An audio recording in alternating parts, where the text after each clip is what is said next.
बच्चों, आज हम लोग ऑब्जेक्टिव रेजोल्यूशन उद्देश्य प्रस्ताव को पढ़ने जा रहे हैं। उद्देश्य प्रस्ताव जो कि जवाहरलाल नेहरू जी ने 1946 13 दिसंबर को कॉन्स्टिट्यूएंट असेंबली में पेश किया।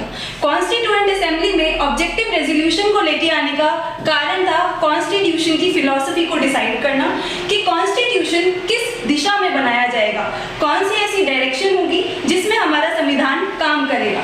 इस डायरेक्शन में सबसे पहला कदम जो कॉन्स्टिट्यूएंट असेंबली को उठाना था वो था हमारा संविधान, कि भारतीय संविधान में डेमोक्रेसी कैसे चुनी जाएगी, डायरेक्ट और इनडायरेक्ट। दूसरा था रिपब्लिक। जैसा कि आप जानते हैं कि भारतीय रिपब्लिकनिज्म डिफरेंट है यूके से, क्योंकि यूके में हेरिडिटरी पावर होती है, लेकिन हमारा जो हेड है, हमारा हेड कैसा होता है? हमारा हेड होता है इलेक्टेड, जिसको हमारे रिप्रेजेंटेटिव अपनी मर्जी से चुनते हैं। तीसरा, हमने सॉवरेनिटी को अपनाया, संप्रभुता को अपनाया। संप्रभुता जो कि हमको 200 साल की ब्रिटिश राज में नहीं मिल पाई थी। अब भारत के लिए फैसले लेने की शक्ति सिर्फ और सिर्फ भारतीयों के पास थी।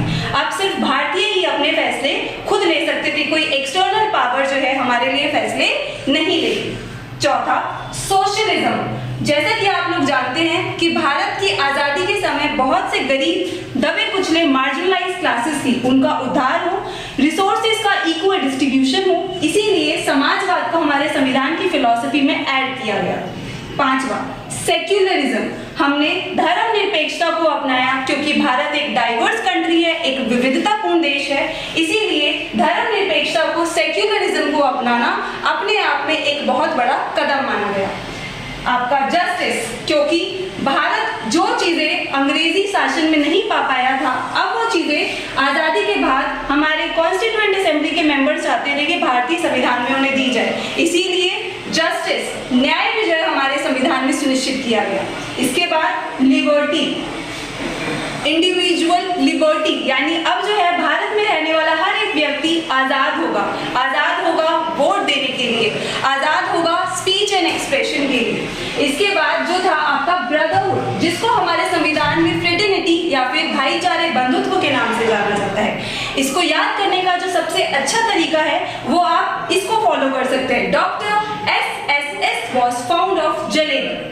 D for democracy, R for republicanism, S for sovereignty, S for socialism, S for secularism, J for justice, L for liberty, E for equality and B for brotherhood. Thank you.